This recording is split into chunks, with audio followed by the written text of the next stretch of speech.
안녕하세요. 저는 세종 사회적경제공동체센터를 맡고 있는 주일식입니다.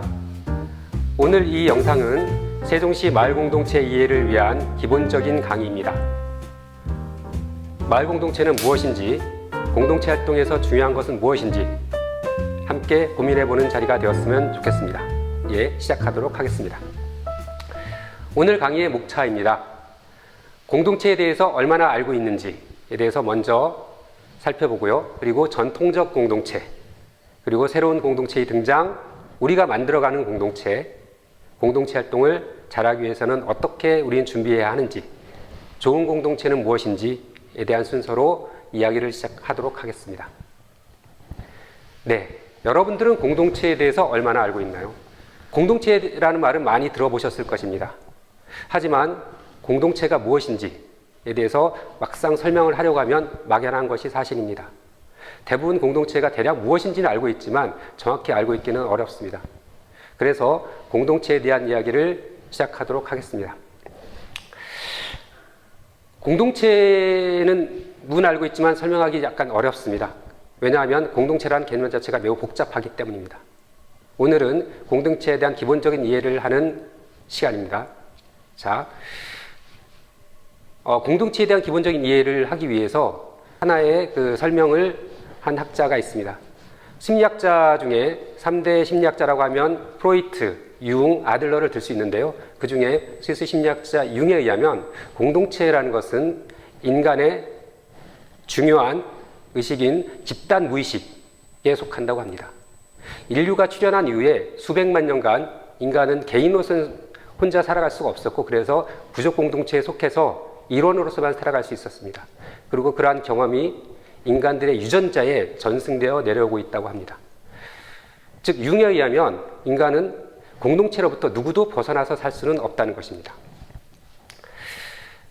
그런데 실제로 인간이 동물들의 왕으로 군림하고 이제는 현대 사회에 와서는 개인주의적인 이러한 자본주의 사회가 되었음에도 불구하고 사람들은 공동체 활동을 많이 하고 있습니다. 그럼 지금도 공동체 활동이 인간에게 유리한 것일까요? 아니면은 공동체라는 그런 의식이 유전자 속에 있기 때문에 그런 것일까요? 실제로 현대 사람들이 공동체 활동을 하는 데 있어서 굉장히 유리하다는 통계들이 많이 나와 있습니다. 첫 번째는 소속감을 통해서 심리적 안정을 느낀다는 것입니다. 사람들은 혼자 있을 때보다 사람들이 같이 있을 때 안정감을 느낍니다. 둘째로는 공동체 활동을 통해서 상호 부조를 하고 있다는 것입니다. 가까운 이들 간의 안정적인 관계는 자신의 삶에 전반적으로 유리하다고 합니다. 물질적인 도움도 줄 수 있고요, 정신적인 도움도 줄 수 있습니다. 그리고 타인과의 의미 있는 관계는 신체적으로나 정신적으로 매우 건강에 도움이 된다고 합니다. 가까운 사람들에게 정신적 위안을 받지 못하는 사람은 교류가 활발한 사람에 비해서 심장질환이 생길 확률이 2배나 되고요, 실제로 사망률도 2배로 높다고 합니다. 동료와 함께 겪는 어려움은 혼자서 겪는 어려움보다는 매우 심리적 부담이 큽니다. 이처럼 현대에서도 공동체 활동을 하면 굉장히 유리한 장점들이 많습니다. 하지만 공동체가 무조건 좋은 것인지에 대해서는 의문의 여지가 있습니다. 실제로 역사적으로 보면 개인들을 억압하는 공동체들을 많이 우리는 보아왔을 것입니다. 그리고 작은 공동체를 억압하는 커다란 공동체도 많이 경험해 봤습니다. 역사적으로 그 민족주의, 제국주의, 특히나 나치즘, 파시즘 같은 경우에는 이웃의 작은 나라들을 정복하거나 함으로 통해서 많은 피해를 주는 그러한 제국주의적 공동체, 이기주의적인 공동체들을 많이 봐왔습니다. 그리고 우리 주변에서도 상당히 이기주의적 공동체들이 많이 존재할 수 있습니다. 패거리 문화, 자기 공동체 중심주의, 그리고 님비 현상, 이런 것들이 있습니다. 또한 항맥, 인맥을 중심으로 한 연고주의도 공동체 의식을 통한 거지만 실제로는 많은 피해를 주고 있는 것도 사실입니다. 심지어는 사이비 종교단체들에 의한 반사회적, 부도덕한 행위들도 많이 나타나고 있습니다. 그리고 이러한 아주 비도덕적인 그런 공동체뿐만 아니라 실제 우리 주변에 존재하는 많은 공동체들 중에서도 공동체가 가지고 있는 권위적인 성격, 서열 중심주의, 연공 중심주의, 이런 것들에 의한 공동체 운영이 되는 경우들이 많습니다. 그리고 또한 마지막으로는 범죄단체, 이런 것들도 공동체에 속한다고 할 수 있는데요. 실제로 이러한 공동체들은 사회적으로는 매우 위험한 이런 공동체들도 많습니다. 그렇다면 어떠한 공동체가 좋은 공동체일까요?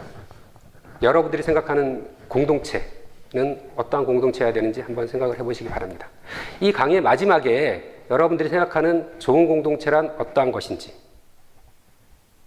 이런 것에 대해서 생각해 볼 수 있는 기회가 되었으면 좋겠습니다. 자, 그럼 공동체와 마을 공동체에 대한 기본적인 개념에 대한 이해를 좀 하고 갈 필요가 있습니다. 지금 세종시 사회적경제 공동체 센터에서 지원하고 있는 공동체 활동, 그 다음에 세종시 행정에서 지원하는 공동체 활동, 우리가 마을 만들기 활동에서 얘기하는 공동체, 이런 부분에서 공동체 개념에 대한 간단한 이해를 하고 지나갈 필요가 있겠습니다. 공동체라는 말은 어원은 영어로는 커뮤니티인데 함께라는 의미가 있습니다. 함께. 그리고 예전에는 동료라는 의미를 함께 지니고 있었습니다. 그리고 성곽 내에 같이 사는 사람들, 이러한 의미를 지니고 있었는데요. 이러한 의미가 실제로 역사적으로 변해오면서 공동체의 개념도 많이 변해왔습니다. 현재 많이 사용하고 있는 합의된 공동체의 개념으로는 지리적으로 제한된 공간 안에서 활동하는 지역성, 그리고 구성원들 간의 활발한 상호작용, 공통의 유대감과 소속감을 공유하고 정체성을 형성하는 조직이라는 의미로 사용하고 있습니다. 그리고 사회적 자본과 또 유사하게 사용하고 있고요. 결국은 다양한 의사소통 매체를 통한 간접적인 상호작용, 개방적 공동의 유대감이 현대사회에서는 점점 더 중요해지고 있습니다. 지금 우리가 앞으로 사용하게 될 공동체라는 개념, 특히 마을 공동체라는 개념은 마을 단위의 공동체, 그리고 마을에 기반한 공동체, 세종시 내에 있는 공동체라는 의미를 담고 있다고 할 수 있겠습니다. 여기 모이신 여러분들은 이미 공동체 활동을 많이 하고 계실 겁니다. 세종시 공모 사업을 통해서 선정된 공동체 활동을 하고 계시는 분들이 여기 듣고 계실 것이라고 생각되는데요. 여러분들이 하는 공동체 활동에서는 무엇을 가장 중요하게 생각하시나요? 성과, 구성원, 만족, 외부의 어떤 평가, 이런 것들 여러 가지가 있을 수 있는데요. 여러분들이 생각하는 공동체 활동에서 가장 중요한 것에 대해서 생각해 보셨으면 좋겠습니다. 작년도 2019년 세종시 공동체 활동을 했었던 분들에 대한 설문조사를 한 경우가 있습니다. 그 설문조사 결과를 보면 우리가 왜 공동체 활동을 하고 있는가, 내가 왜 공동체 활동을 하는가에 대한 설문에서 가장 주요하게 가장 많은 답변을 하신 분들이 무언가 의미 있는 일을 하기 위하여, 두 번째로는 마을에 기여하기 위해서라는 대답이 가장 많았습니다. 실제로 개인적인 어떤 이해관계를 가지고 공동체 활동을 하는 분들은 거의 없습니다. 그래서 공동체 활동을 하시는 분들의 대부분은 무언가 주변에 대한 헌신, 기여, 마을에 대한 기여, 이런 공익적인 생각을 가지고 공동체 활동을 하는 분들이 많습니다. 여러분들 주변에서 하시는 공동체 활동을 하시는 대부분들이 그렇다고 생각하시면 될 것 같습니다. 근데 내가 공동체 활동에서 가장 중요하게 생각하는 것은 어떤 것일까요? 여러분들이 공동체 활동에서 가장 중요하게 생각하는 것이 어떤 것인지 한번 순서를 좀 매겨볼 필요가 있을 것 같습니다. 생각해보면 공동체 목표의 달성, 우리가 사업계획서에서 적어냈던 공동체 목표를 달성하는 것이 가장 중요한지, 아니면 구성원들의 만족감이 중요한지, 공동체의 어떤 지속성, 참여율이 중요한지 등등 여러 가지 중요한 요소들이 있을 것입니다. 여러분들은 어떻게 생각하시나요? 공동체에 대한 본격적인 얘기를 하기 전에 우리나라의 공동체, 그리고 전통적 공동체에 대한 이해를 할 필요가 있을 것 같습니다. 우리나라에도 전통적 공동체들이 꽤 있었습니다. 보시면 두레, 마을 사람들이 함께 일하기 위해 만든 조직입니다. 두레. 그렇게 마을 단위에서 경제적으로 서로 돕기 위한 그러한 만든 조직인데요. 그리고 향약, 유교적인 예속을 보급하기 위한 향약도 있었습니다. 우리가 예전에는 공동체, 마을 하면 신봉사가 딸 청이를 위해서 젖동량을 할 수 있었던 그런 마을, 뭔가 이웃과 정이 넘치는 마을, 그리고 우리 아이가 혼자 있을 때 주변의 집에 가서 식사를 해결할 수 있는 마을, 이런 마을들이었습니다. 그럼 지금은 어떨까요? 사회가 근대화되고 현대화되면서 이제 그러한 마을들은 상당히 많이 와해되었습니다. 실제 공동체성이 굉장히 많이 약화되었습니다. 이제 마을의 개념 자체가 변화했는데요. 예전의 마을은 함께 사는 공간이자 경제적으로 생활을 할 수 있는 그런 공간이어서 통일된 주거와 생활이 함께 통일된 공간이었습니다. 이제 마을은 주거하는 공간으로서의 역할만을 대부분 하게 되었습니다. 그래서 마을의 역할 자체가 굉장히 약화되었는데요. 실제 우리나라의 전통적 마을 공동체들은 역사를 통해서 굉장히 많이 약화되었습니다. 가장 먼저로는 일제시대 때 예전의 전통들은 낡은 것이라고 하면서 많이 파괴되었습니다. 그리고 새로운 일본이 가지고 왔던 근대 문물에 의한 방식으로 다 교체를 했죠. 그래서 우리나라에 있었던 예전에 그런 공동체적인 어떤 풍습들, 예절들 이런 것들은 상당히 많이 없어졌습니다. 또한 6.25 전쟁을 통해서도 많이 없어졌는데요. 남북 간의 극단적인 이념 대립을 통해서 공동체적인 어떤 마을 자체들이 대부분 파괴가 되었습니다.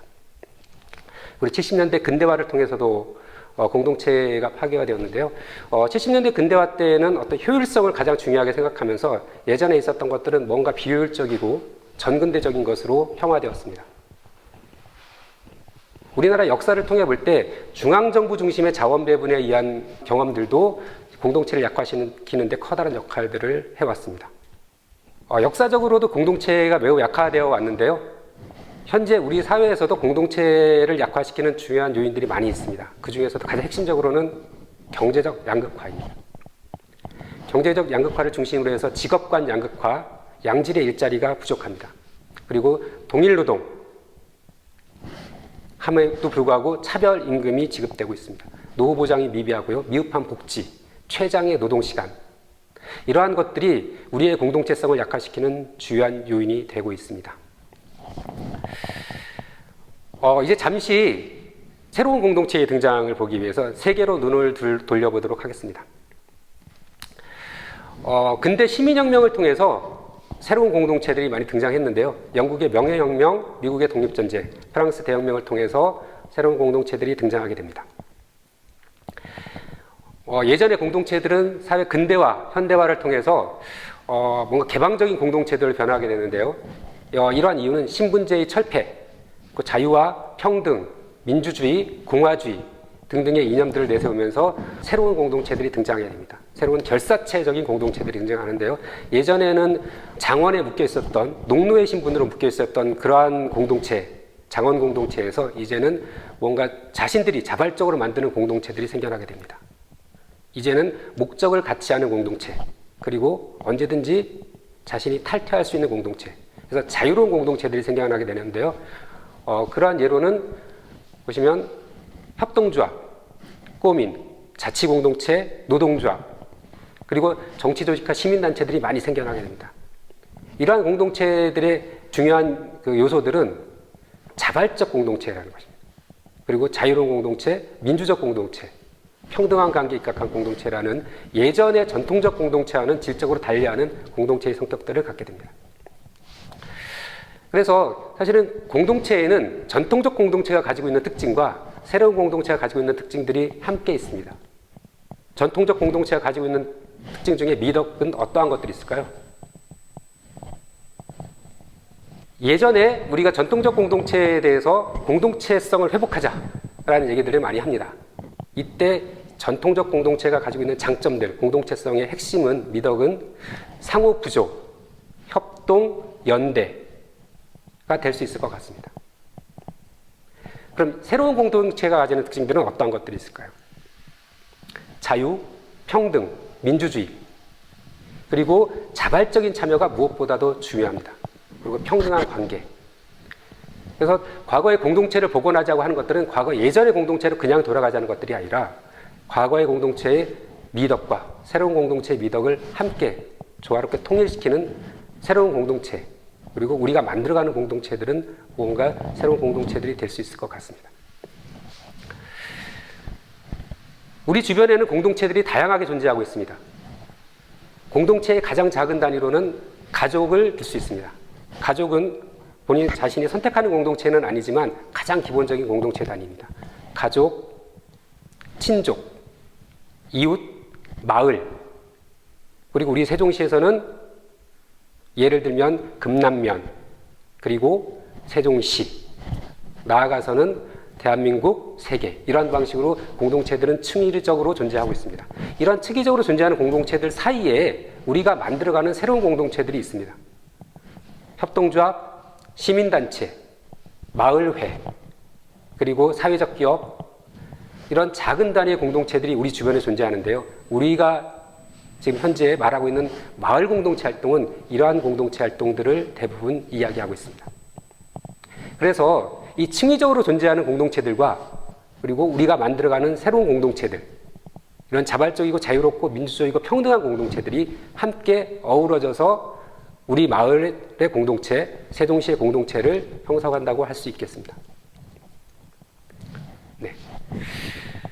여러분들이 하는 공동체 활동은 주로 어떤 내용들인가요?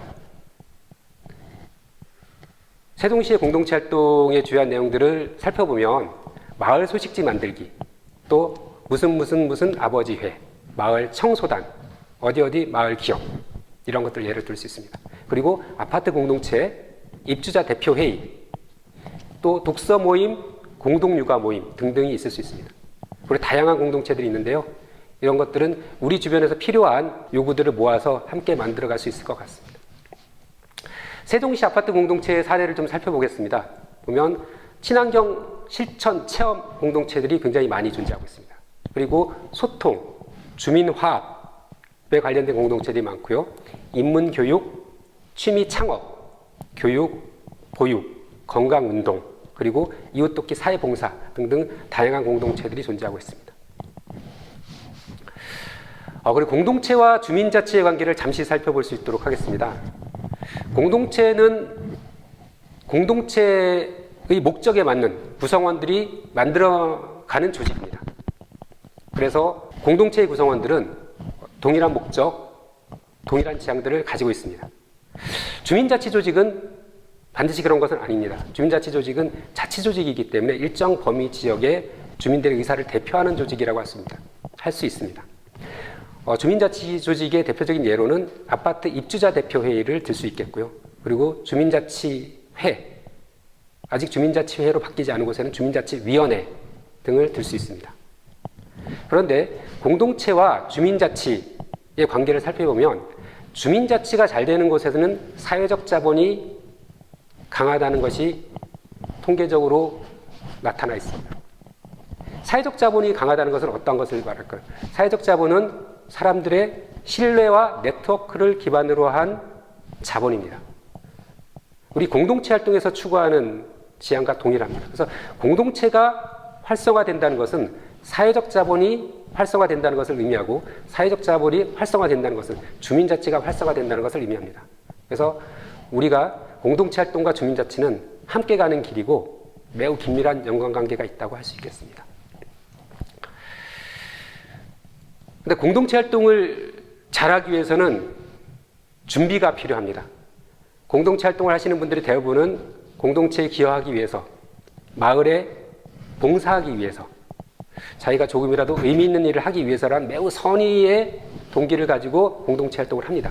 하지만 실제로 마을 현장에서 공동체 활동을 하다 보면 많은 어려움들이 존재합니다. 공동체 활동을 하다가 중간에 그만두시는 분들도 많고요. 이것은 자신의 의지가 약해서라기보다는 사람들 사이의 관계 때문에 어려움을 겪는 경우가 많습니다. 그래서 공동체 활동을 하기 위해서는 몇 가지 준비가 필요한데요. 그 중에 하나를 살펴보겠습니다. 공동체 활동을 위해서는 먼저 자기 자신의 커뮤니케이션 유형을 살펴볼 필요가 있습니다. 조아리의 창이라는 커뮤니케이션 유형을 분석해 볼 수 있는 틀이 있습니다. 조아리의 창은 자신이 알고 있는 부분과 자신이 모르는 부분, 그리고 다른 사람이 알고 있는 부분과 다른 사람이 모르는 부분, 이 네 가지 매트릭스를 통해서 파악해 보는 건데요. 자신이 알고 있는 부분보다 다른 사람이 알고 있는 부분이 많은 유형이 있습니다. 어떤 경우냐면 자신은 사리분별이 분명하고 무언가 똑부러진 사람이라고 생각하는데 다른 사람들은 그 사람에 대해서 독선적이거나 자기 주장이 너무 강하다라고 생각하는 사람들이 있습니다. 특히나 마을 활동에서는 리더분들이 이러한 유형에 많이 속하는데요. 그래서 마을 리더분들이 자신을 좀 돌아볼 필요가 있을 거라고 생각합니다. 그래서 그 자기 주장형, 맹목의 영역이 가장 넓은 사람들, 그래서 자신에 대해서는 정확히 잘 모르지만 다른 사람들이 나에 대해서 더 많이 알고 있는 사람들, 이런 분들은 좀 개방적인 태도를 가지는 것이 필요합니다. 자기 표현을 잘하긴 하지만 다른 사람의 말을 더 들어주는 경청의 노력이 필요하다고 생각합니다. 많은 분들은 선의를 가지고 활동을 하고 있지만 이러한 주장들이 부딪힐 때는 어려움을 겪기도 합니다. 그래서 경청하는 노력, 다른 사람의 말을 들어주려는 노력들이 무엇보다도 마을 활동에서는 필요하다고 생각합니다. 예, 보시면 개방적인 영역, 공개적인 영역이 많은 방향으로 노력을 하는 것이 필요합니다. 그리고 두 번째로는 커뮤니케이션에 대해서 이해를 할 필요가 있습니다. 커뮤니케이션이라고 하는 것은 그 자체가 매우 쉽지 않은 과정입니다. 커뮤니케이션은 말하는 사람의 의도와 듣는 사람의 이해가 동일하지 않습니다. 왜냐하면 말하는 사람의 메시지는 그 중간에 잡음이 끼게 되는데요. 방해 전파가 끼게 됩니다. 그래서 수신자가 정확하게 받아들이지 못하게 됩니다.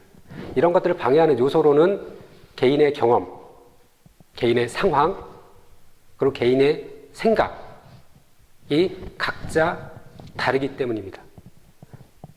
실제 커뮤니케이션은 발신자와 수신자 사이에 여러 가지 잡음들이 끼게 됩니다. 메시지는 중간에 있지만 실제로 이러한 메시지를 정확하게 이해하는 사람들은 별로 많지 않습니다.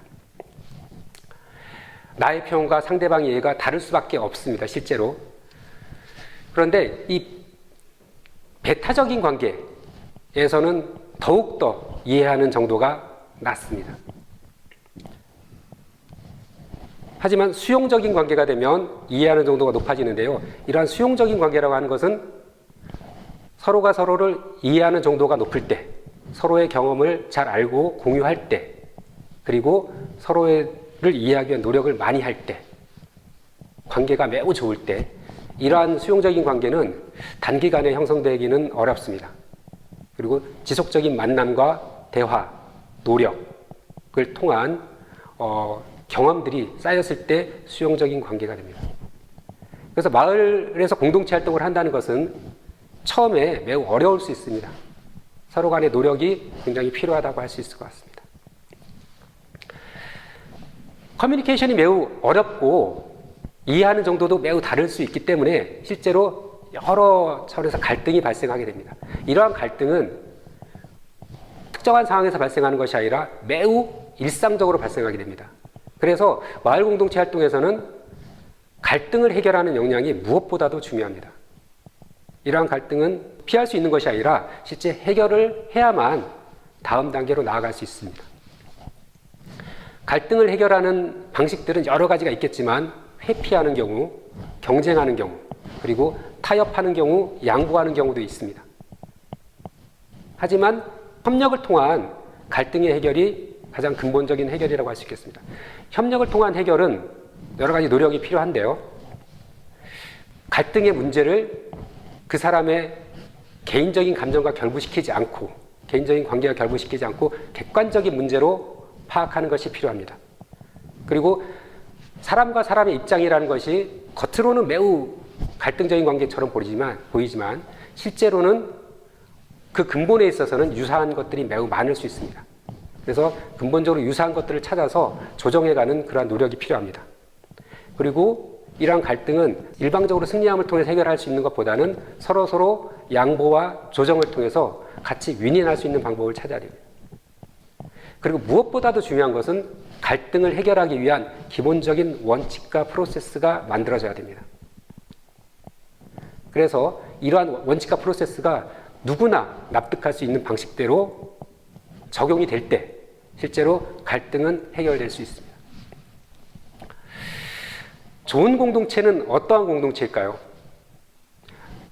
교육의 중간에 질문을 하였었는데, 제가 생각하는 건 좋은 공동체는 개개인 소수의 의견을 존중하는 민주적이고 개방적인 운영을 하는 공동체, 그리고 구성원들 간 차이와 다름을 인정하고 갈등을 합리적으로 해결하는 공동체, 그리고 외부인과 타 공동체의 개방적인 공동체, 구성원의 발전에 기반한 공동체의 발전, 이러한 것들이 공동체의 매우 중요한 덕목이지 않을까 싶습니다.